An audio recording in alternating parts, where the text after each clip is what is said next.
이게 학교마다 동상이 다 있었어, 세워졌어요. 맞아요.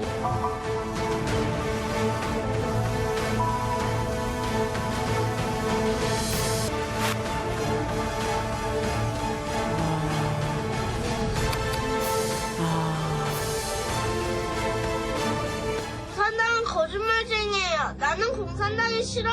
120명의 무장 공비가 대한민국에 침투를 하게 됩니다. 이들의 목표는 과연 누구였을까요? 뭐 사회 저명 인사, 대통령, 아니면 탈북한 어떤 인사? 아닙니다. 이들은 처음부터 대한민국의 평범한 이들, 우리의 국민을 해치려고 내려온 것이죠. 그렇습니다. 결론부터 말씀을 드리면은 이 사건으로 희생이 된 우리 시민은 군경 제외하고 정말 그냥 순수한 시민만 네. 23명, 23명의 민간인이 무고하게 살해됐습니다. 네, 맞습니다. 아무리 이 지령을 받고 침투한 이 어떻게 보면 무장 공비라지만 이 평범한 그냥 살아가는 사람을 이렇게 좀 목표로 삼았다라는 게 장군님은 어떻게 좀 군인으로 생각하세요? 북한 정권은 우리 사람 생명을 아주 경악스러운 수준으로 무시한다는 거죠. 한마디로 참담한 거죠. 그래서 이제 전시국제법에 이제 전쟁 범죄라는 게 있는데 이 전쟁 범죄라는 것이 법리적으로는 이제 서로 싸우는 당사자가 누구를 막론하고도 민간인에 대해서 학대를 한다든지 심지어는 포로에 대해서도 어떤 부당한 처우를 하면은 이게 따져 물을 수 있는 거거든요.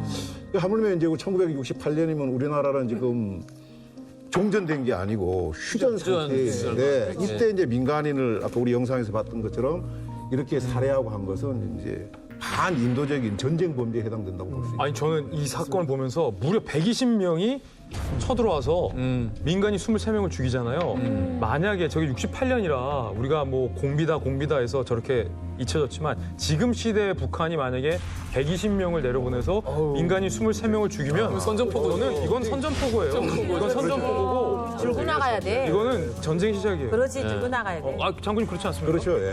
그건 뭐 두말할 나위가 없죠. 당연한 일이죠. 120명을. 자, 시크릿 코드가 공개가 됐죠. 나는 땡땡땡이 싫어요. 이 표만 들어도 대한민국에서 자라난 분들은 표가 뭘 뜻하는 건지 기억이 나실 것 같습니다. 혹시 남한에서. 모르는 분 있어요?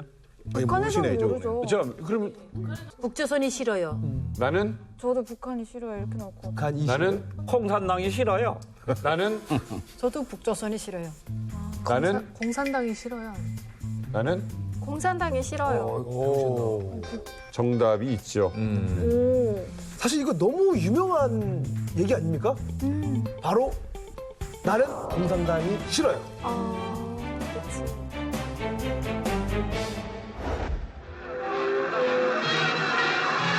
국회만은 잡으시고 죽여라 김일성! 이게 학교마다 동상이 다 있었어, 세워졌어요. 맞아요. 많이. 저도 충청도 우리 국민학교에 있었어요.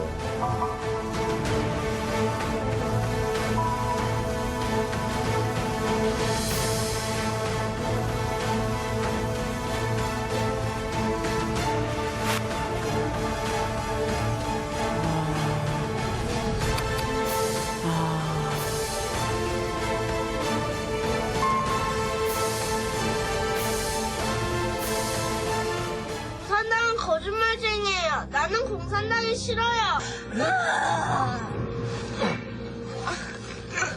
살고 싶다 이거지? 살고 싶으면 내일 다시 한번 못 가서 우리 북조선이 좋지? 대답해 판다든가! 싫어요. 공산당은 싫어요. 나는 공산당이 싫어요.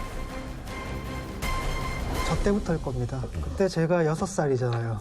그다음에 70년대, 이제 71년 이제 학교를 들어갔거든요. 그때 막 학교에서 처음 배운 얘기가 공산당이 싫어요거든요. 그때 모든 그때는 국민학교였는데 모든 국민학교는 이승박 어린이 동상이 섰고 그다음에 돈 없는 시골 학교 같은 경우에는 그걸 또 석고로 만들었고요. 맞아요. 석고로 예. 만들어가지고 전국에 다 있었고 문병 대회 때마다 나오고 좀 전에 본 것처럼 영화로 만들어져가지고 영화로 그래서 만들고. 우리는 그냥 공산당이 싫어요. 그리고 그렇게 배운 거예요. 공산당을 너가 만약에 만나면은 너도 그렇게 용감하게 외쳐라. 이제 그렇게 교육을 받고 자랐죠. 맞아요. 분기별로 어린이들 그때 이제 국민학교죠. 국민학생들을 대상으로 한 반공 웅변 대회가 있었는데 저는 분기별로 다 나갔어요. 가서 나가가지고 다 상도 탔는데 그때 한번 돌이켜보면 어떻게 해야 되냐면 저게 저 모습이에요. 진짜로요? 이게 76년도일 거예요. 이 썬킴 어린이네요. 네, 썬킴 어린이. 웅변 학원이라는 게 있었어요. 맞아요. 맞아요. 하고 있었어요. 웅변 이게 학원이라고 있었어요. 프로토콜이 있는 게 뭐냐면은 앞에 딱 가가지고 앞에 심사위원들이 쭉 앉아 있어요. 딱 봐도 뭐 중정요원 비슷하게 엄격한 분들이 인사를 해요. 안녕하십니까? 인사한 다음에 태극기에 대한 또 경례를 또 합니다. 연단에 올라가서 이제 웅변을 펼친 다음에 꼭 이 얘기는 들어가야 돼요. 김일성 공산 집단을 반드시 때려잡고 대한민국을 위해서 이 어린 목숨을 바치겠다고 이게 중요하거든요. 이 연사 힘차게 외칩니다. 다 그렇게 아니 근데 리즈미컬하면서 북한에 공산당이 없거든요. 예, 예. 68년대 되면 공산당이 없어요. 그래요? 예. 북한은 조선 노동당. 노동당이지. 공산당이 없는 거야? 조선 노동당이죠. 조선 노동당. 사실 이 상상만 해도 사실 끔찍한 사건인데 이게 9살 어린이의 입을 찢은 사건이잖아요. 오늘의 주제 울진 삼척 무장공비 침투 사건.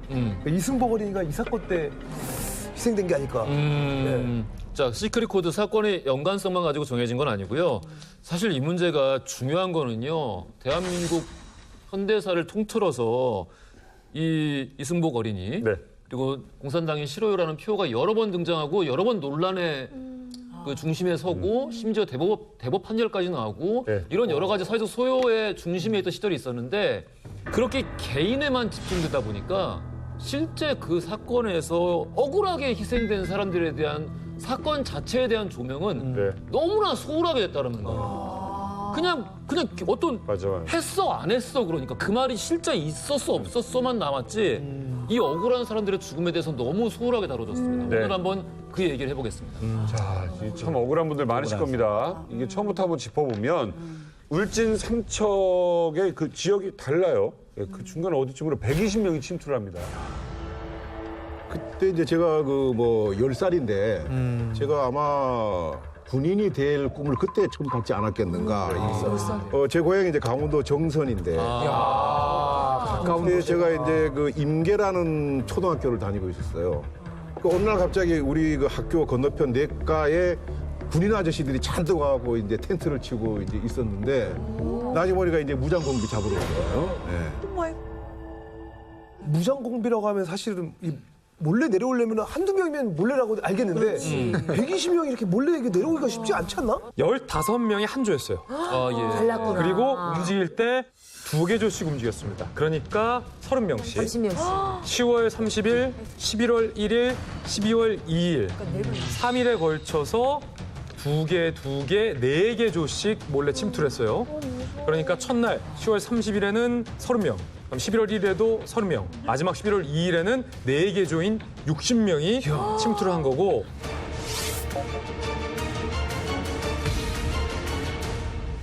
강원도 북한 원산에서 고무보트를 타고 고무정을 타고 내려와요. 30명, 나중에 이제 60명이 이제 내려오는데 어떻게 그러면은 뭘 보고 식별을 하고 강원도 원산에서 고무보트를 타고 이렇게 울진 삼척으로 왔을까? GPS도 없던 시절. 그때는 없었을 때니까 첫 번째 식별지 바로 울릉도였다고 했어요. 일자 목표가 울릉도였다고요. 왜냐하면 울릉도 앞바다에 밤에 쫙 가면 밤하늘의 별빛보다 더 반짝반짝하는 게 있었습니다. 오징어 잡이배. 오징어 배가 거의 쫙 울릉도 동해 앞바다에 오징어 잡이배 정말 밤에 보면 반짝반짝 술을 넣거든요. 그러니까 딱 그거 보면 무조건 우영 오른쪽으로 틀어서 집중해라. 그럼 강원도에 들어갈 수 있다라고 해서 오징어 잡이 회항에 가서 오징어 잡이 보고 무조건 직각으로 우회전해서 쭉 와서 강원도 해변까지 이런 식으로 침투하는 방법으로 3일에 걸쳐서 120명이 모두가 다 우리나라에 침투를 했는데 내린 곳이 어디냐가 중요하잖아요. 정확히 어디예요? 경북 울진 고포리 해안가라는 곳에 도착합니다. 바로 여기 조금 위. 삼척하고 사이네요. 울진 강원도랑 사이. 일단 경계선 쪽이네. 많이 내려왔네. 는 경상도 사투리를 쓰는 곳이고요. 예. 네, 저 삼척은 강원도잖아요. 야, 어떻게 딱 저기 사이에 그래도 잘 쳐. 그래서 울진 삼척이라고 하는 거야. 찾아왔네, 그래도. 제가 이제 저기서 잠깐 근무한 적이 있어요. 고포에서. 딱 고포에서 소위 때. 예. 소위. 통상 이제 도가 다르다 보면은 담당 부대가 달라요. 우리가 이제 혼선까지 그럼 노리고 들어온 그런 것까지 그거는 뭐 흔적을 찾을 수 없는데 충분히 이제 그럴 개연성도 있는 거죠. 예. 그래서 이제 우리가 이제 A 부대와 B 부대 사이에 이 책임 구역을 나누는 것을 이제 군사용어로 전투 지경선이라 그러는데 여기가 아주 취약해요. 이게 네 거냐 내 거냐. 경찰이랑 똑같은 예. 그런 상태에 이제 고포라는 자체가 지역적으로 북쪽은 삼척, 남쪽은 이제 울진 쪽에 또 속해 있는 그런 아주 애매한 지역이었거든요. 그러네요. 그러다 보니까 이제 그걸 취약한 경계가 이제 허술했고, 그다음에 제가 이제 여러분들도 뭐 지나가다가 보면 충분히 확인할 수 있는데 그 고포에서 바다 쪽으로 조금 나가면은 바위가 있어요. 아까 이제 GPS가 없다 그랬잖아요. 네. 그 뭘 보고 그러면은 울릉도에서 저까지 들어올 건가? 엄청나게 포항에 멀어요. 갈 수도 있고 강릉에 갈 수도 있고 엄청 멀어요. 예. 그 저기 가면은 바다에서 멀리 떨어지지 않은 곳에 바위가 있는데 여기 이제 물새들이 오랫동안 이제 배설물을 거기다 해갖고 빛이 달빛이 이게 이제 야간이 되면은 자체 발광이 돼. 야광. 반짝반짝 빛나지는 않더라도. 네. 그럼 장군님께서 보실 땐 저기 근무를 하셨으니까 네. 그때 울진 삼척 공비 침투 사건 때 북한이 경기가 느슨한 거는 충분히 짐작이 가능하니까 이곳을 특정했다라고 보시는 거죠. 그렇죠. 예. 그러니까는 침투하기도 쉽고 침투해서 내륙으로 도망가기도 좋으니까 120명이 들어와갖고 순식간에 울진, 삼척, 정선까지 막 들었던 거죠.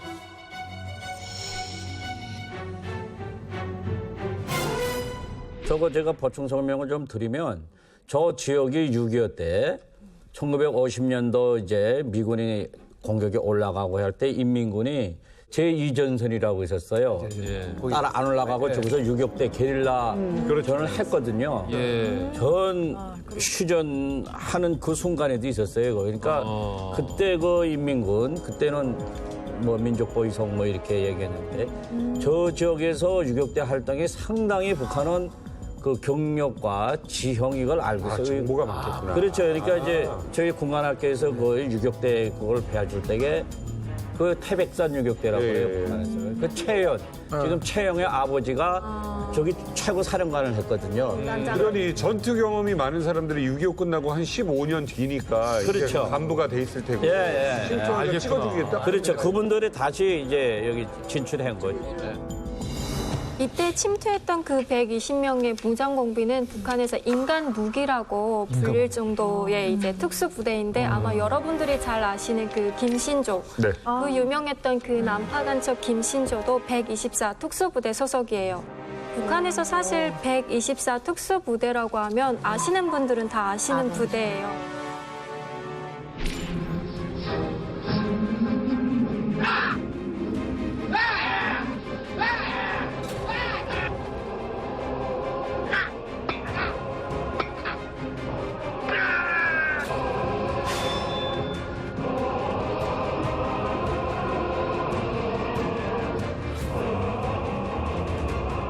이 사람들이 인간 무기라고 제가 말씀드렸잖아요. 그렇게 그 부대에서 부릴 뭐 해요? 수밖에 없는 이유가 훈련이 되게 남다른 거예요. 이 사람들은 분당 몇 명의 사람을 죽일 수 있는지 훈련도 받고요. 그리고 심지어 땅을 파서 그 속에 파묻기도 한대요. 왜냐하면 그 속에서 어느 정도 버틸 수 있는 사람은 버틸 수 있는 거고 묻었다가 죽으면 그대로 이 사람들은 그냥 매장에서 버리는 거고 이렇게 고도 높은 훈련을 받았기 때문에 아마 120명, 대국명 참여의 인원이 그렇게 조용하게 들어올 수 있지 않았나 싶습니다. 우리가 이 사건을 볼 때 김창봉이라는 인물을 주목할 필요가 있는데 인물을 주목할 필요가 있는데 이 김창봉이 누구냐면 이때 당시 북한 민족보위상이에요. 국방장관인 거죠. 네. 근데 이 김창봉이 68년 12월에 숙청을 당하는데 이 숙청 당할 때 죄목이 군에 대한 당의 유일적 지도체제를 거부했다.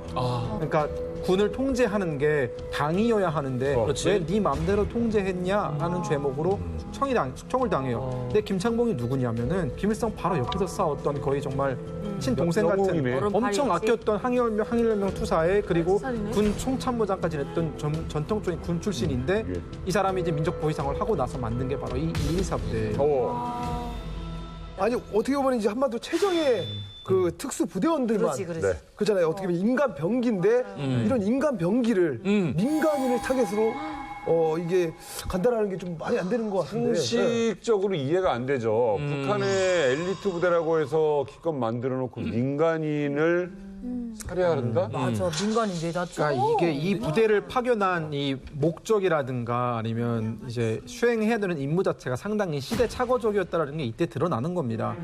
인간 병기 120명이 받은 임무는 사실은 뭐 처음부터 민간인을 죽여라가 아니라 남조선에 가서 인민들을 혁명적으로 무장시켜서 민중 봉기를 일으킬 수 있는 준비를 해라 했습니다. 그래서 가서 사람들을 설득하고 노동당에 입당시키고 그들을 좀 충성적으로 무장시켜서 유사시에 이제 곳곳에서 민중들이 들고 일어나서 마치 베트남처럼 이렇게 민중 봉기가 일어날 수 있는 준비를 하고 그 거점을 마련하라가 이들 120명이 받은 최초의 임무였습니다. 그래요.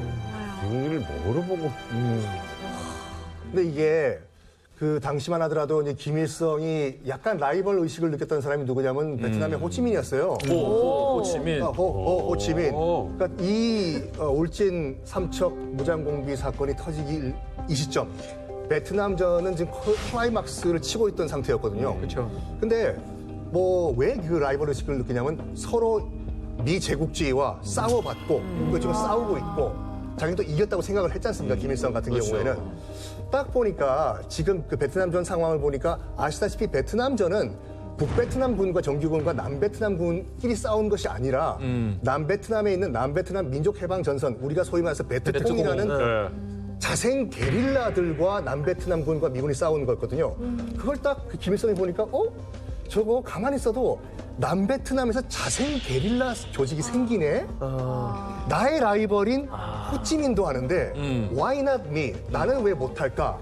이래가지고 약간 판단 미스일 수도 있지만 쟤도 하니까 나도 할 수 있다. 그래가지고 go 해서 내려보는 것이 120명의 게릴라 부대. 네, 이게 기본적으로 이제 그 마오이즘이거든요. 마오이즘인데 뭐냐면 마오이즘은 정통 마르크시즘이랑 달라요. 정통 마르크시즘은 산업혁명의 이데올로기잖아요. 그러니까 대공장 노동자들이 파업하고 대공장 봉기 이런 건데 중국, 뭐 한국, 그 당시 한국, 베트남 이런 나라들은 산업이 발전 안 했거든요.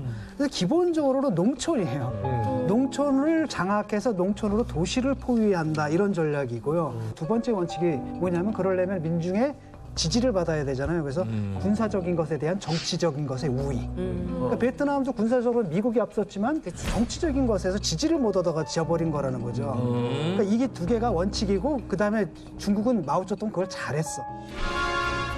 1961년 7월 13일 위대한 수경님께서는 모택동 동지와 또다시 뜻깊은 상봉을 하셨습니다.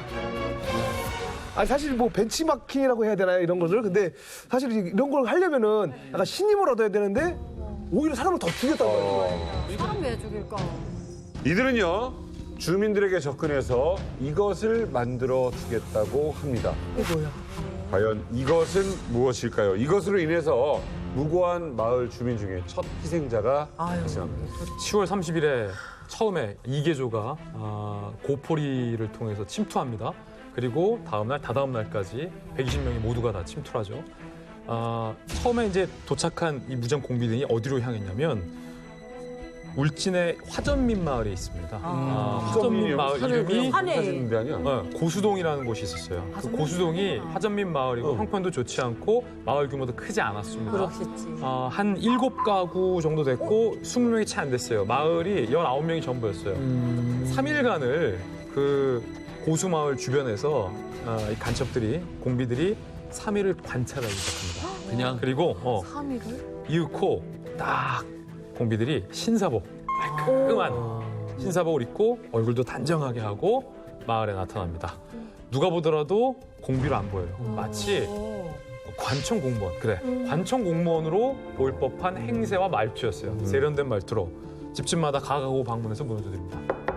관청에서 왔습니다. 관청에서 왔습니다. 어서 오세요. 주민등록증 사진을 저희가 촬영해 드릴 테니까요.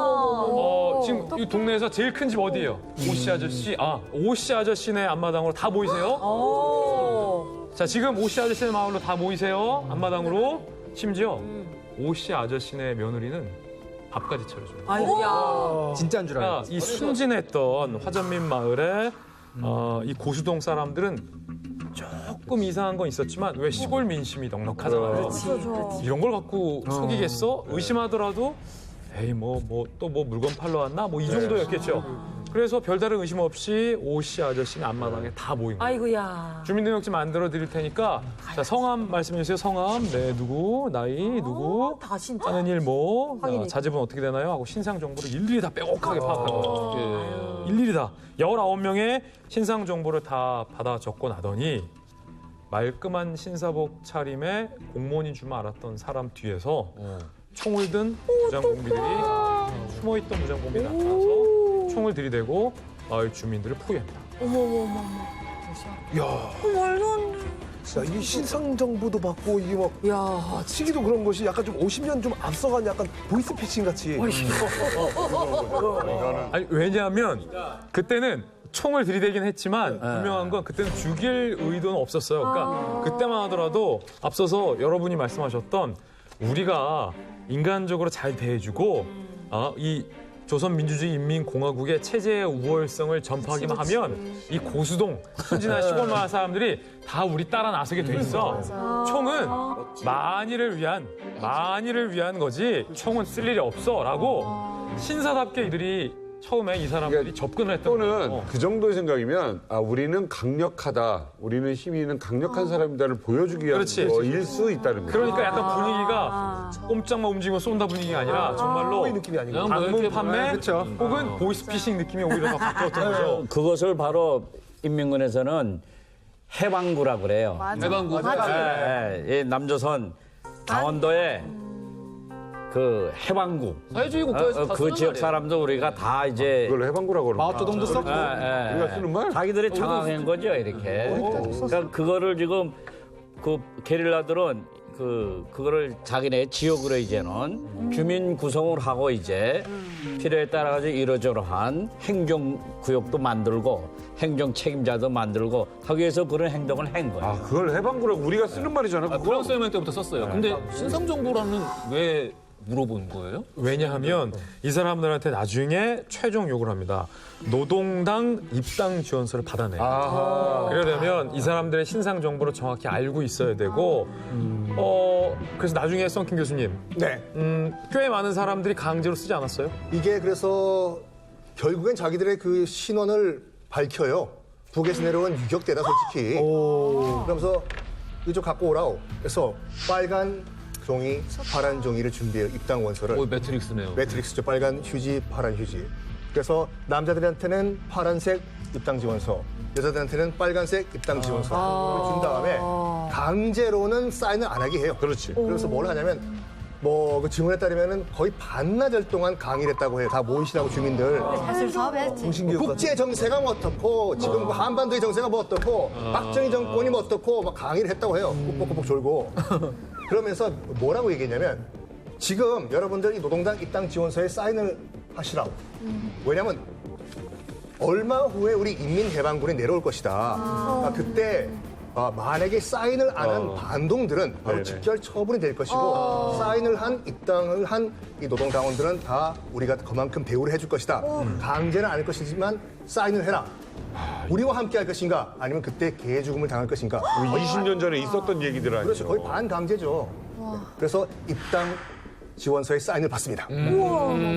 와, 지금 이거를 이렇게 지원서를 내밀고 쓰라고 그런다? 깜짝 완전. 아니 사실 이게 북한도 아니고 남한에서 이런 입당하는 게 뭐 의미가 있나요?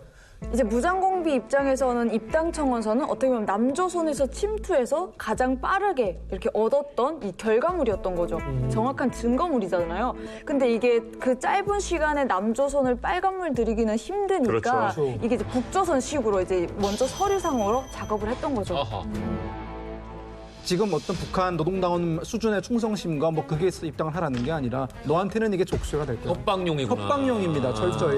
입당 원서에 자기 이름을 올리게 되는 순간 이 사람은 나는 공산당이 죽어도 싫어도 내 이름이 입당 원서에 있는 이상 어쩔 수가 없는 거예요. 이래야지. 이 120명한테 협조를 안 하면 죽는 거네. 네, 안 하면 죽고 해던 넌 어차피 죽는 겁니다. 해도 죽고. 사실은 이게 완전히 이제 낙인을 주홍 글씨를 찍는 건데 이게 68년, 그러니까 70년으로 진입하는 시점에서 북한이 굉장히 시대착오적인 생각을 한 거예요. 왜냐하면 6.25 전쟁 때나 이 다 북한군의 인민군에 부역했던 부역자다라는 딱지가 이 남한 사회에서의 주홍 글씨로 역할을 했는데 그러니까 보도연맹 학살 같은 게 있을 수 그렇죠. 있었는데 지금은 70년대로 진입하는 이 마당에 120명이 총 들고 들어와서 입당원서 썼다고 나중에 남조선에 우리 대한민국에 이가 발각된다 하더라도 우리 정부가 이 사람들 뭐 징계하거나 이 사람들 몰아세우거나 할 일이 없거든요. 그러니까 이때 당시 120명을 내려보냈던 북한 김일성의 생각도 구시대적이고 이런 식으로 와서 입당원서 쓰면 이게 강력하게 남조선 인민들에게 협박용이 될 족쇄가 될 거라고 생각했던 것도 굉장히 구시대적인 시대착오적인 발상인 거죠. 그러니까 이때 이제 입당 원서뿐만이 아니고 그 쓴 사람들을 포함해갖고 돈을 나눠주는 거죠. 그래서 이제 그 가구당 한 그 당시 돈으로 뭐 7,000원 내지 10,000원 엄청난 돈이죠. 돈을 나눠주면서 요 돈을 그냥 쓰지 말고 기존에 쓰고 있던 헌돈 사이에다 끼워서 쓰라 이렇게 얘기를 해요. 근데 그 당시에 이제 라면 한 개가 10원, 짜장면 한 그릇 20원 하던 시절이니까 이 10,000원이면 엄청 큰 돈이에요. 이 사람들이 얼마나 놀랬겠어요, 돈 받은 사람들이. 그럼요. 근데 이제 우리가 국가보안법상 간첩으로부터 돈을 받으면은 소위 이제 빼도 박도 못하고. 그렇지, 뇌물이 나갔지. 이 간첩으로 몰릴 수 있거든요. 오히려 입당원서보다 돈이 더. 그러지. 이 사람들 어떻게 해, 이게 주민들. 어떻게 해? 다행스럽게 나중에 보면 전부 위조 지폐인 거지. 이게. 그때 이 지급했던 화폐가 얼마나 좀 엉터리였냐면 저때 지금 나오고 있는 건데 이거 붓으로 그렸어요. 어머. 되게 잘 그렸다고 그래요. 찍지도 못하게 저거 영영 어떻게 저걸 일일이 하나씩 했다고? 만약에 이랬을 것 같아요. 테두리랑 제가 또 약간 위조 그림 많이 보러 다녀서 테두리랑은 이제 그 판화를 하고요. 그렇지. 판화를 프린팅하고 일부를 글씨를. 근데 말도 안 돼. 어떻게 그렇게 기계를 뽑기가 않고. 근데 사실은 뭐 이 작전이 이제 통할 수가 없는 게 이미 우리 국민들은 6.25를 경험을 했거든요. 맞아. 전이란 몰라도 6.25를 이미 경험을 했고 국민들 의식 속에서는 공산당의 만행만 딱 남아있는 상태 속에서 와가지고 아무리 얘기를 한들 그게 귀에 들어가겠어요. 그렇지. 북한에서 이때 진짜 한국을 완전히 얕잡아 볼 때란 말입니다. 이거 한때 진짜 남조선은 정말 못 산다. 남조선 인민들이 미국 놈들이 군합발 밑에서 해방시키자면 우리가 정말 뭐 모든 걸 한마디로 말해서 해방시켜야 되니까 우리 교육도 그렇게 받았단 말이야. 그러니까 우리는 항상 남조선 인민들은 불쌍하고 헐벗고 굶주리고 이렇게 생각했다. 저는 한국에 16년대 여기 올 때까지 그렇게 교육을 받았단 말이야. 맞아. 그래서 한국에 딱 입국에 첫 만난 한국 여자가 그 청바지 무릎 이렇게 파인한 청바지를 입은 거 저는 그걸 보고 야, 저 헐벗고 굶주린 남조선 인민. 맞아, 나도 그랬어. 네, 저걸 기어 입을 손도 없어서 저렇게 무릎이 파인한 거 입을까. 내가 앉아서 그 병원에 인천 접자병원에 저 눈물이 울었다는데 그게 너무 마음이 아파서. 세상에 막 그런 거 있잖아요. 이렇게 막 정말 어떻게 되게 어려운데 연예인이나 아니면 재벌 회장님 걱정하는 분들 많잖아요. 여기 약간 이상하게. 아이고. 진짜 남녀권 포로구나.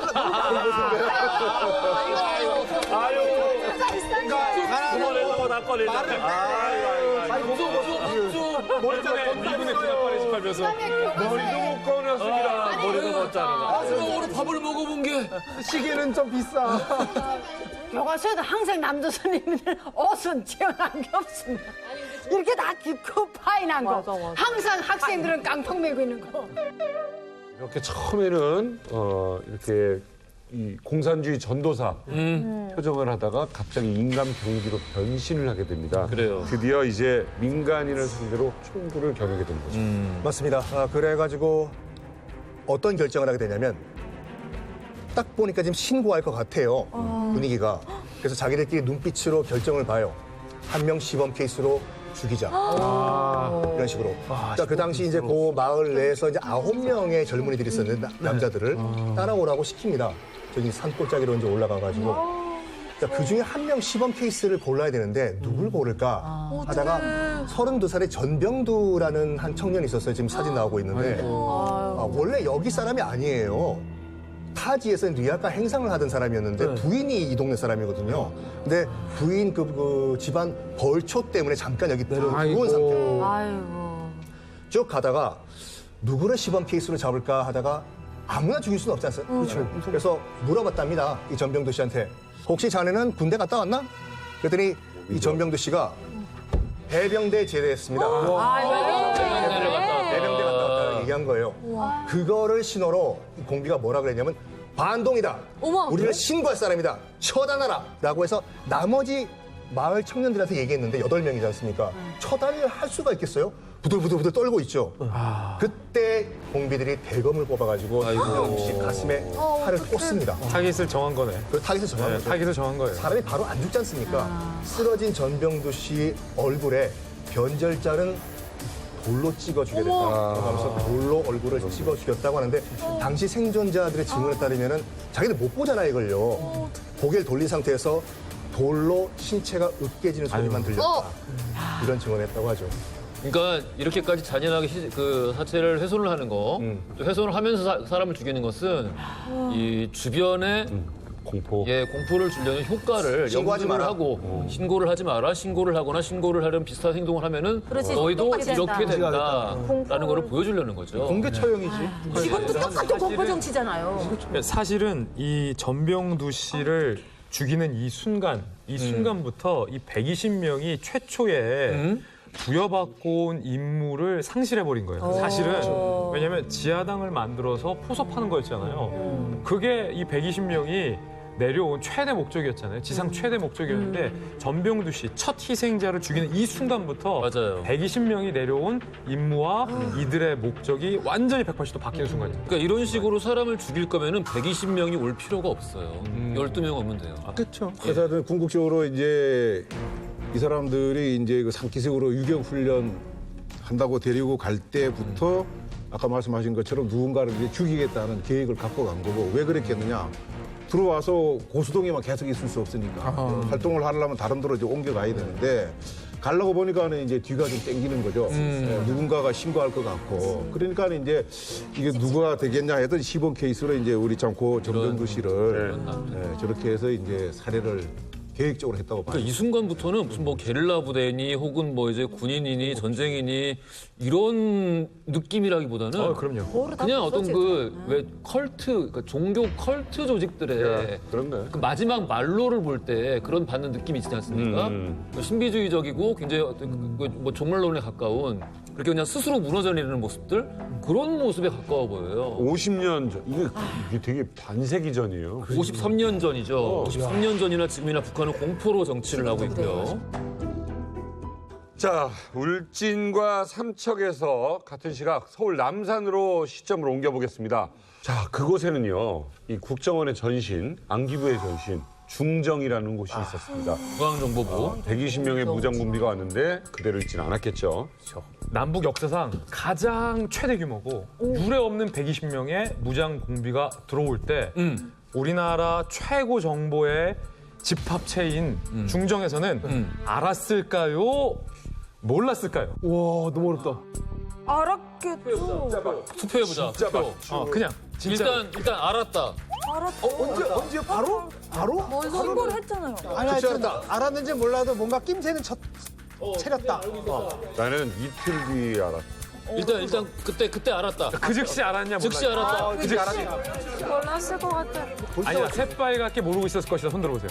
몰랐을 것 같아요. 그 당시에. 알았으면 뭐 경치 치렀겠죠. 그렇지. 며칠 동안은 몰랐다. 여기 아까 어느 정도 낌새를 눈치챘을 것이다. 손든 분. 저. 정답. 정답. 우와, 말도 안 돼. 아무 낌새도 못 챘을 것이다. 손 드신 분. 정답. 정답. 나는 이런 게 제일 싫어. 제일 싫어 이런 게. 나도 제일 싫어, 이런 사람. 당시 이 대한민국 중정은 각 부대에 있는 군의 감청 부대로부터 실시간으로 정보 보고를 받습니다. 우리 군에는 그때도 지금도 감청 부대가 대규모로 운영되고 있고 장군님 나오셔서 더 잘 아시겠지만 대북 감청 부대로부터의 감청 정보가 매일 들어오고 있습니다. 거의 실시간으로 대북 감청 부대가 북한으로부터 처음 들어오는 감청 신호가 잡힌다라고 보고가 올라갑니다. 그런데 한 보고가 올라가는 게 아니라 여기서도 신호가 잡히고 저기서도 신호가 잡히고 막 처음 들어보는 감청 신호가 양이 늘어났겠지. 대북 감청 부대의 신호가 잡히는 거예요. 그래서 이게 대규모 부대라는 거야. 120명이 내려오는데 그럼 당연히. 대북 감청 부대가 긴급 회의를 소집합니다. 그래서 내린 결론이 최소 북한에서 5개 부대가 우리나라로 침투했다라고 결론을 내리고 150명 정도가 왔을 것으로 우리 중앙정부가 바로 봤네. 예측을 합니다. 바로 했네. 자, 그런데 왜 제가 아까 양쪽 다 정답이라고 했냐면 그때 당시 우리 정부의 선택은 150명이 우리 경계를 뚫고 침투해 있다는 걸 알게 될 경우 이 사회 자체가 혼란스러워지고 굉장히 소요가 일 것을 우려해서 철저하게 비공개에 붙이기로 결론을 내립니다. 그래서 거의 실시간으로 우리가 알고 있었지만 겉으로 보기에는 마치 우리 정부가 몰랐던 것처럼. 왜냐하면 일각에서 이해가 되는 게 일반 국민들은 또 일상을 유지해야 되는 게 있거든요. 그래서 비밀리에 대규모 간첩 소탕 작전이 개시되기로 결정이 됩니다. 뭔가 있겠지. 그럼 가만히 있겠나. 여기서 청와대도 지금 그 비상사태가 발령됐습니다. 당시 이 문제를 담당했던 사람이 누구냐면 중앙정보부 북한 분석국 강인덕 과장이라는 사람인데 강인덕 과장이 이제 청와대에 불려갔어요. 이제 박정희 대통령 앞에서 브리핑을 합니다. 임자가 보기엔 지금 몇 명이 온 것 같나? 그랬더니 지금 감청을 해보니까 대략 150명이 넘은 것 같습니다. 아까 얘기를 한 거예요. 그러니까 뭐라고 또 이제 물어봤냐면 150명이라고 제가 언론에 공개를 되겠습니까? 했더니 박정희 대통령은 일단 오케이를 했어요. 그래서 자, 남산에 있는 중정으로 돌아오는 길에 150명이라고 언론에 보도를 하면은 얘기를 하면은 너무 국민들이 받을 충격이 클 것이다. 한 1, 2 그 김신조 사태처럼 한 30명 정도로 축소를 하는 게 어떨까 해가지고 다시 청와대에 전화를 거예요.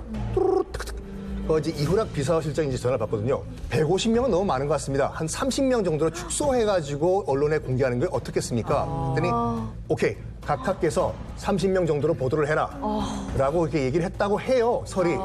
그럼 그게 설이 맞다고 하면은 왜 갑자기 150명에서 30명으로 축소를 했냐, 이거인데 이게 68년도잖아요. 참 어떻게 보면 국내 정치적으로 민감한 시기였던 것이 뭐냐면 바로 다음에 69년도에 삼선 연임 개헌을 준비하고 있었거든요. 71년도에는 대통령 선거가 준비돼 있고 이런 정치적으로 민감한 상황에서 간단하게 얘기해가지고 무장공비 150명이 넘어왔다고? 그러면 박정희 정권과 우리 정부는 뭘 했다는 말이냐고. 무능하게 되는 거지. 무능하게 돼서 여론이 나쁘게 흐를 것 같으니까 150명에서 일단 김신조 수준 30명으로 축소해라 라는 설이 있는 거죠.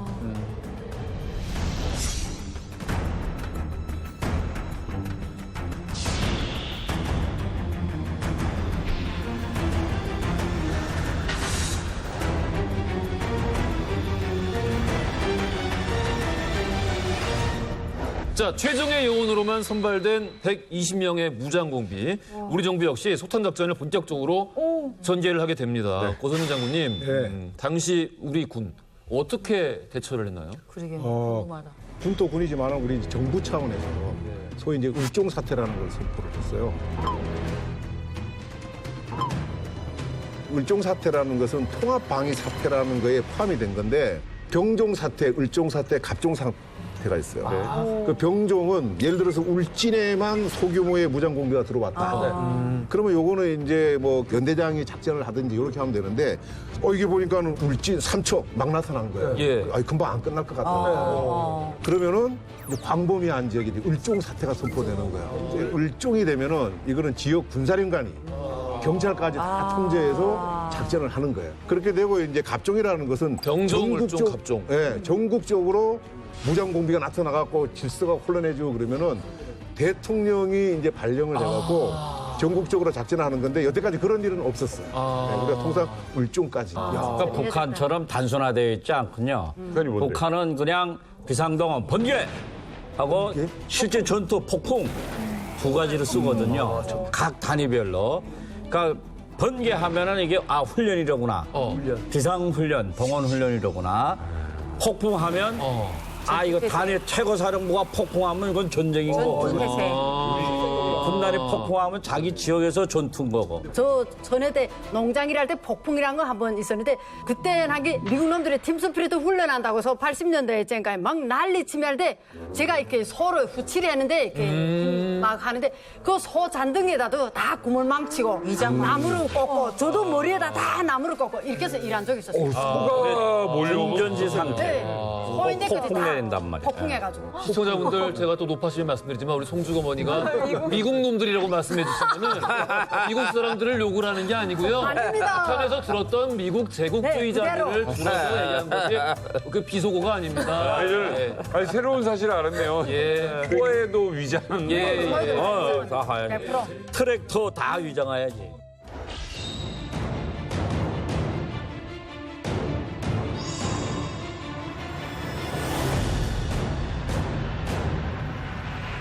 대한민국 국군은 이제 비장의 카드를 꺼내기 시작을 합니다. 비장의 카드. 북한군이 가장 두려워했던 총이나 수류탄 핵보다 무서웠던 것. 핵보다. 핵보다. 뭐예요? 무장 공비들이 그 당시에 이제 가장 무서워했던 것은 헬리콥터. 네. 그동안에는 단순한 이제 수송용으로만 이렇게 썼어요.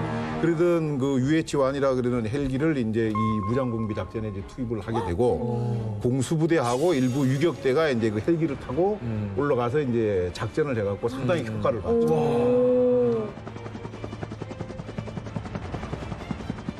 당시 이 작전에 투입됐던 공비, 나중에 뭐 전향을 하던 체포된 공비들의 증언을 들어보면 대한민국의 헬기가 동원될 줄은 꿈에도 상상하지 못했다라고요. 왜냐하면 그때가 겨울이었잖아요. 그러니까 헬기 위에서 보면 공비들이 뭐 하고 있고 숨어 있고 움직이는 게 너무나도 훤히 다 들여다 보였던 거예요. 나뭇잎이 없구나. 나뭇잎이 없잖아요. 겨울이니까. 수류탄이나 기관총보다도 헬기가 공비들 입장에서는 치명적이었던 거죠. 전쟁을 겪어본 분들, 월남 갔다 오신 분들 얘기 들으면 헬리콥터와 탱크는 심리적 압박을 상당히 주는 거라고 하더라고요. 소리가 엄청. 뭔가 뭐 별거야? 잠깐 숨어 있으면 되는데. 헬리콥터 소리가 당시에 소리만 심리적 압박을 준 게 아니에요.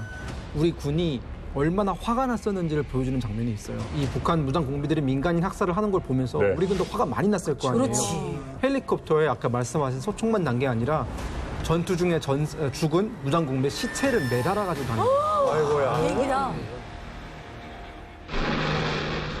살인마 김일성의 꼭두각 시들 이 비참한 체포는 과연 누구를 위한 결과이겠습니까? 철통 같은 우리의 방위망에는 하루살이의 목숨이라는 것을 북한 회례는 똑바로 알아야 할 것입니다. 실제야? 근데 얼마나 악이 났으면 저렇게 얼마나 화가 났으면. 이건 두 가지로 볼 수 있어요.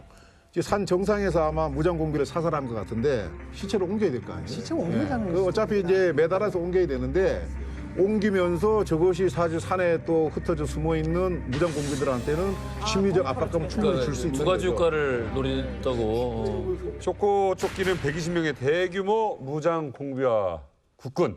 이 전세가 한쪽으로 기우는 대반전이 일어나게 돼요. 네, 바로 11월 16일 무장 공비 2명이 우리 군에 의해서 생포가 됩니다. 생포. 잡혔구나. 잡혔구나.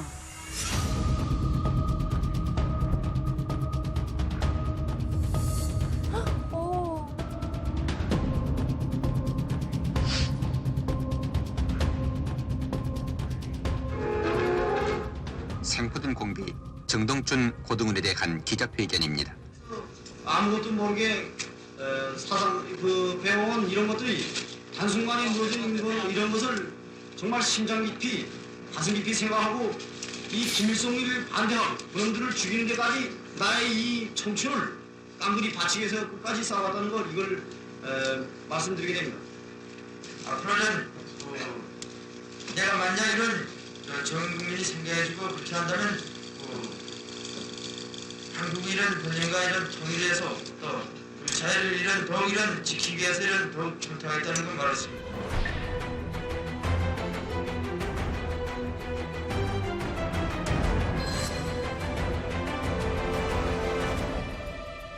어떻게 잡혔어요?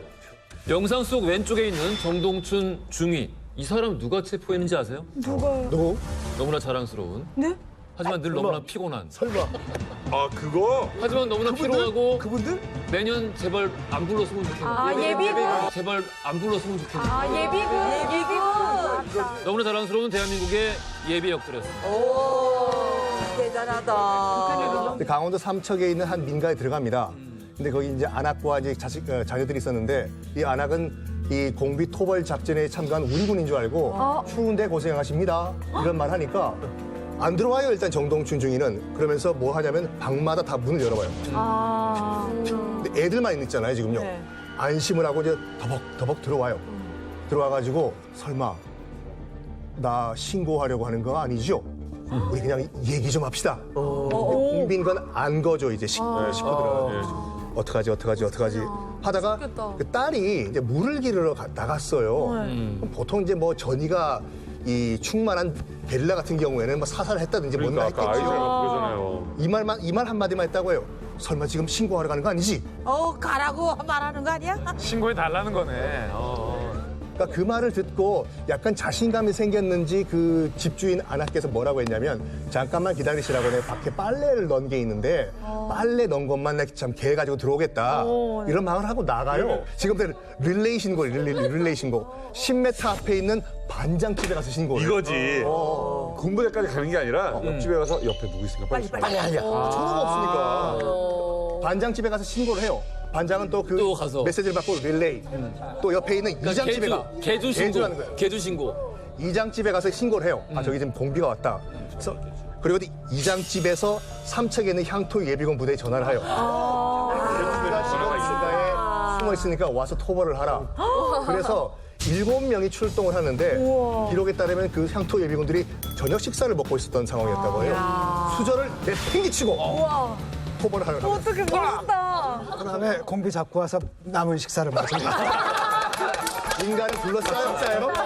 야, 관우가 그러잖아. 관우가 그러잖아. 밥이 식기 전에 우리 돌아오겠다. 야, 아니, 그거는 형이 보탠 거지. 이건 내 보탠 거. 그렇지, 보다. 예비군 출동해요? 출동해요.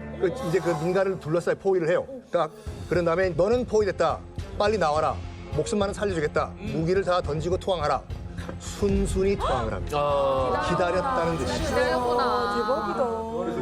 도망을 다니면서 이제 필요한 거죠. 그러니까 전투지는 다 상실했고 결국은 이제 투항하고 이제 자수한 거죠. 그냥 군인이라는 게 그렇거든요. 의지가 상실하면 항복하고 싶은데 항복할 기회를 기회가 없는 거예요. 이게 기다리게 되거든요. 그래서 이제 자수한 거죠.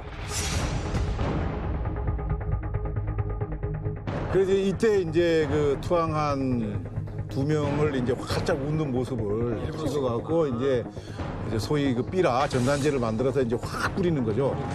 그때 이제 헬기가 가서 또 뿌리기도 하는 거예요. 예. 그렇게 해서 이제 이 최초 2명이 생포되고 난 이후에 3명이 또 추가로 생포되고 심지어 이제 자수하는 무장부까지 나와서 자수까지.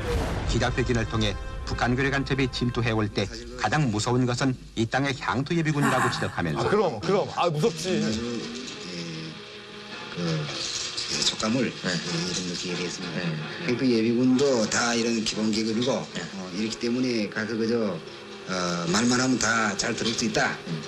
이렇게 그저 교육되어 왔는데 실상 와서 만나 보니까 그 사람들이 정말 진정하게 자기 행토를 보여하는 이런 아주 무장력이라는 그것이 이런 완전히 판이하게 다릅니다. 우습게 봤었구나. 이 당시에 예비군이 창설된 지 뭐 1년 채 안 된 기간이거든요. 그럼에도 불구하고 그러니까 그때는 상당히 제대로 한 것 같아요. 그래서 이게 굉장히 특별한 군대인 게 일단은 그 지역 사람들입니다. 지역의 지리를 잘 알고 그 지역의 그 기후에 완벽히 적응해 있는 사람들이에요. 너무 좋다. 그러니까 완전히 모든 것을 손바닥 들여다보시듯 보는 사람들인데다가 또 누굽니까? 예비역 병장이잖아요. 예비역 병장은 오성 장군입니다. 예비역 병장은 오성 장군입니다. 맞습니다. 최종의 병사들이거든요. 그러니 뭐 그래서 예비군이 소탕한 무장공비가 120명 중에서 26명. 5명을 쟁파합니다. 그러니까 엄청난 예비군이. 예. 와, 예비군 대박인데?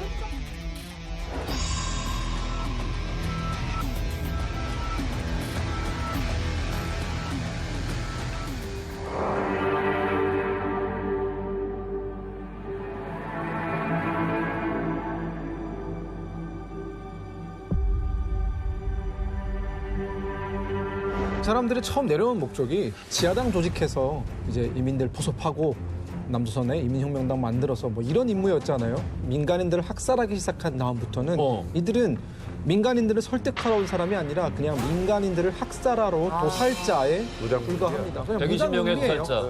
이런 무장공비들의 만행에 의해서 목숨을 잃은 민간인이 무려 23번이나 된다는 사실. 정말 안타깝게도 희생된 우리 민간인들의 신상을 보면 그러니까 평범한 농민들, 급기야 일가족이 몰살된 경우도 있었어요. 거기다가 그 화전을 하던 가난한 농민들이었잖아요. 가난한 농민들이었고요. 이 외에도 총상을 입은 우리 국민들, 음식이나 집에 가재를 빼앗긴 그다음에 납치될 뻔한 수험생들 아주 그 피해가 이루 말할 수 없었어요.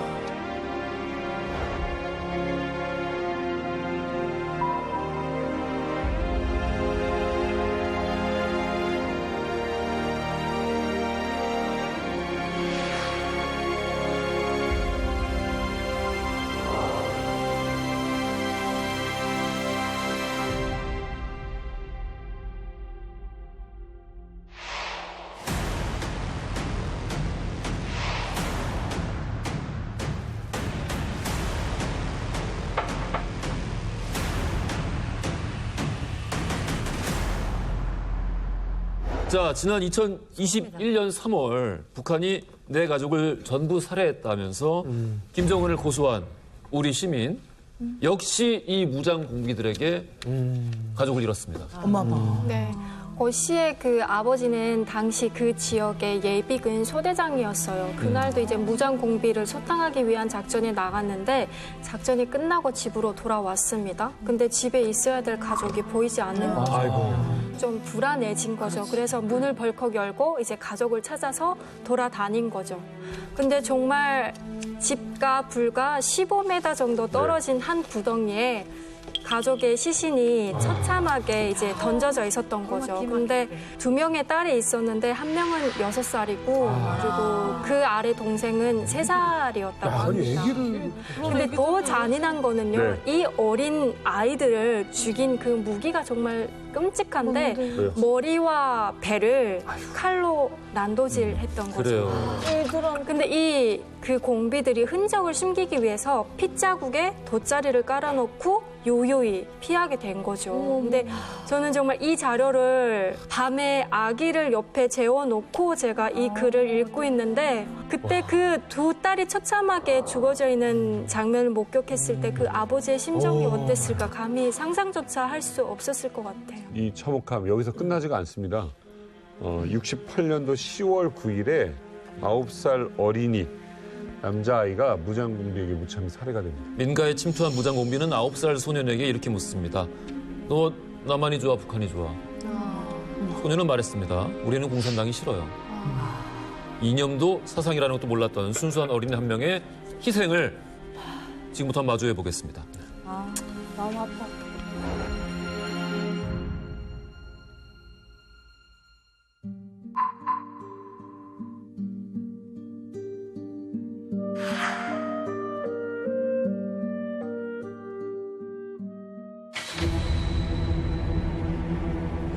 너 이름이 뭐냐?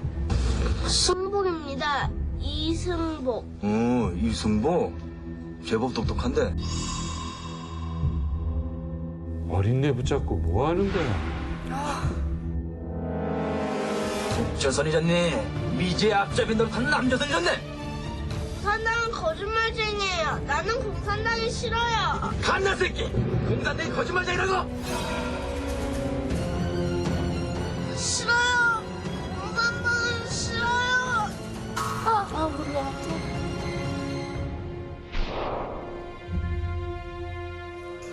어떡해.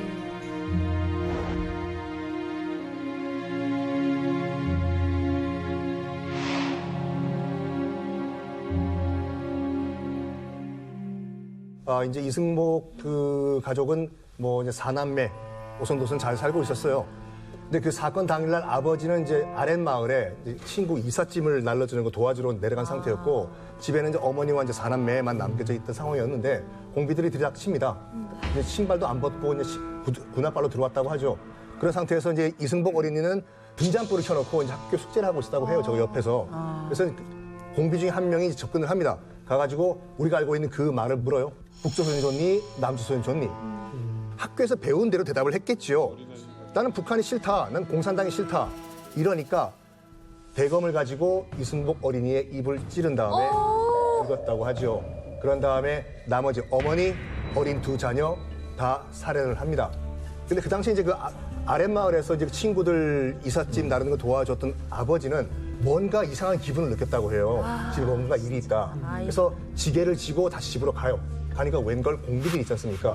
격투를 벌인 다음에 도망을 가면서 또 대퇴부에 또 대검 한번 찔림을 당하고 이승복의 아버지가 그래서 결국에는 칼을 맞은 상태임에도 불구하고 수색대까지 가가지고 수색대를 다시 끌고 현장에 왔지만 이미 부인과 그다음에 이승복 어린이와 어린 동생은 이미 사망을 한 상태였다고 하죠.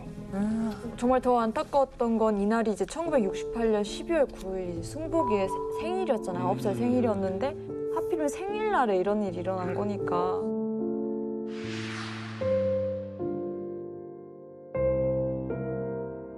(1968년 12월) 삼척에 침입한 북한 괴뢰 무장공비들에게 나는 공산당이 싫어요 하면서 항거하다가 무참하게 일가족이 죽음을 당한 고 이승복 어린이의 기념비가 도안면에 세워졌습니다.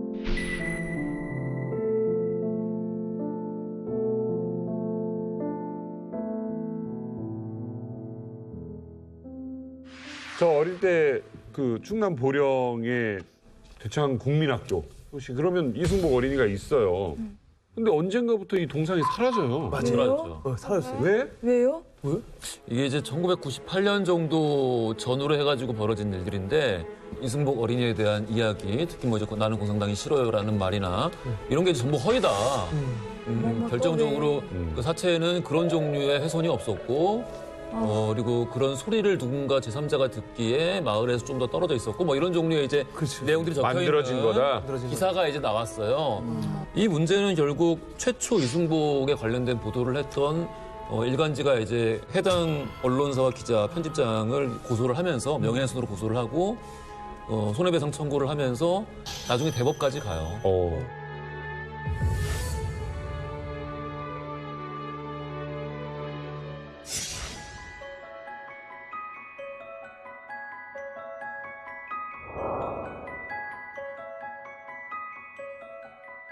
저도 이제 언론을 한 사람으로서 그 98년도에 났던 그 보도에는 전 개인적으로 좀 유감이 있습니다. 왜냐하면 공비가 승복일 뿐만 아니라 무참하게 23명의 민간인을 죽였다는 확고한 이 팩트가 있는데 도대체 그 말 한마디에 집착하는 의도가 뭔지 저는 너무나도 안타깝고요.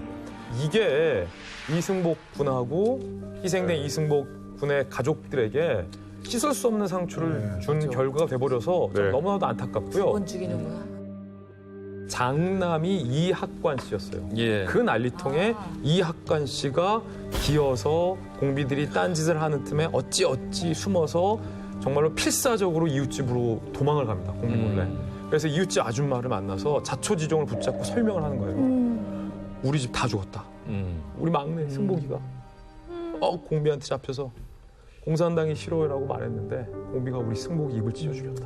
라고 하고 형이 장남이 거기서 혼절을 한 거예요. 그래요. 아니 이건 팩트예요. 기절해버린 거예요. 아니 어떤 형이 눈앞에서 어머니와 동생이 찢어 죽였는데 제정신으로 거기서 멀쩡히 있을 수 있겠습니까? 그런데 이 형의 절규를 그 이웃집 아주머니가 다 고스란히 듣고 이걸 한 일간지 기자에게 고스란히 전해준 거예요. 맞아요. 그래서 그 일간지가 기사화를 하게 된 거고 알려진 거예요. 그러니까 그 형이 이학관 씨가 쓰러지고 나중에 우리 군에 발견이 돼서 헬기를 타고 수송이 돼요. 그러니까 며칠간 사경을 헤매다가 겨우 깨어났는데 이제 그런 생생한 목격자가 있는데 그 작은 표현 하나에 집착하는 게 저로서는 좀 안타까운 거죠. 이 두 가지 모두 다 언론 보도에서 이제 비롯된 건데 좀 안타깝습니다.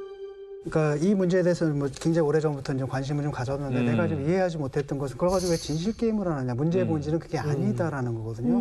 나는 오히려 그 동상을 세운 게 문제라고 생각을 해요. 그걸 우리 보고 따라 배우라 그랬거든요. 그러니까 너희들도 공비를 만나면 저렇게 이승복 어린이를 본받아가지고 공산당이 싫어요? 라고 말하다 죽어라.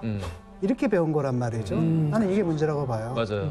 애들한테 뭐라고 가르쳐줘야 되냐면 그런 경우가 있더라고 너 절대 그렇게 얘기를 해서는 안 된다. 세상에서 가장 중요한 건 너의 목숨이다. 이렇게 가르치는 게 맞다라고 봐요. 그런데 이걸 가지고 이걸 논쟁을 하고 있으니까 저는 황당했던 거죠. 이 사람들 둘 다 미친 거 아니야? 이런 생각이 들어요. 핵심은 바로 그겁니다. 동상이 사라진다라는 것은 그런 의미예요. 그러니까 얘를 기리는 것은 다른 방식으로 해야지 이걸 본받아야 된다. 반공의 표상이다. 모든 어린이들이 따라해야 된다라고 가르쳤던 게 저는 시대의 광기라고 보는 거고 이것이 사라지는 것은 동상이 사라진다는 것은 그냥 일반적인 추모비라면 사라질 수가 없잖아요. 그런 부분이 이제 더 이상 우리 사회에서 용납하기가 힘든 거죠. 그래서 자연스럽게 사라져간 게 아닌가 이렇게 판단해요. 그러니까 9살 소년한테 누군가 와서 공산당이 좋니 싫으니라고 물었을 때 9살 어린아이가 나는 공산당이 싫어요 라고 대답하는 사회는 그건 교육이 아니라 세뇌예요. 세뇌죠. 북한은 지금 딱 그렇게 하죠. 네, 북한이랑 같은 거죠. 북한은 지금 그렇게 합니다. 울진 삼척 무장공비 침투 사건의 모든 희생자들 억울하게 살해당했는데요. 제대로 된 사과를 받기 전까지 유가족들의 억울함은 풀릴 길이 없습니다. 하지만 아직까지 북한은 공식적인 사과를 하지 않고 있습니다. 예, 그때 당시에도 북한은 오리발을 내밀었고 지금까지도 북한은 이 사건에 대해서 언급하는 것조차 꺼려하고 사과를 하지 않고 있습니다. 올해 3월에 당시 무장공비에 의해서 가족을 처참하게 잃고 극적으로 살아남은 유가족들이 정말로 오랜 시간 동안 가슴으로 고통을 인내하다가 용기를 냈습니다. 북한 정권과 김정은을 상대로 고소를 한 겁니다. 이 유가족들의 변호사에 하는 얘기는 이렇습니다. 일가족이 참혹하고 잔인하게 살해되기까지 느꼈을 정신적, 육체적 고통과 그 시체가 유기되는 과정까지 전체적으로 살펴본다면 고인들이 느꼈을 정신적인 고통을 이루 말할 수가 없다. 북한은 2억 2,500만 원을 그리고 김정은은 909만 원을 지급할 의무가 있다라고 변호사들이 주장을 했는데 사실 실질적으로 우리 재판부가 이 유족들의 손을 들어서 승소 판결을 하더라도 북한이 우리 재판부의 판결을 따르지 않을 가능성이 99.99%입니다. 그래도 해야죠. 그럼에도 불구하고 이거는 의미가 있습니다. 예, 상정일체가 예. 이 유가족들이 용기를 냈다라고 한 거고 재판부가 좀 지혜로운 판결을 해주기를 좀 바라는 겁니다. 이건 언젠가 우리가 북한과 대화의 모드, 평화의 모드로 전환될 때 우리가 북한 쪽에게 규명해야 할 일입니다. 근데 그나마 이제 생포된 공비 두 사람이 나중에 자필로 그 국민들한테 사과문을 작성해서 발표를 하긴 합니다. 그래서 자신들이 이제 국민을 학살한 죄를 깊이 뉘우친다는 내용이고요.